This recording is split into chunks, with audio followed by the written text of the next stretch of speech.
নমস্কার সবাইকে। আমি অন্তরা। স্বাগত জানাচ্ছি নতুন একটি ভিডিওতে। কেমন আছেন আপনারা সবাই? আশা করছি সবাই খুবই ভালো আছেন। সকালবেলা ডিউটি শেষ করে বের হয়ে এমন বৃষ্টি ভেজা রাস্তা দেখলে কার না মন ভালো হয়?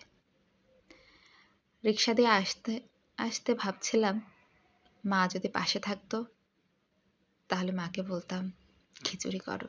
সাথে বেগুন ভাজি, ইলিশ মাছ থাকলে ভালো, না থাকলে একটা ডিম ভাজি।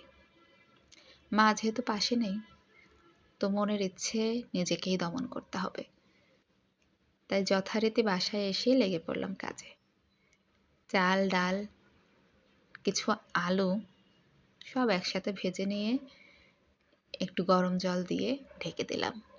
লাস্টে একটু গরম মসলা আর ঘি দিয়ে নামিয়ে নেব। আজকে সকালের নাস্তা এটুকুই। ভিডিওটি কেমন লাগলো জানাবেন সবাই। আর পাশে থাকতে অবশ্যই চ্যানেলটিকে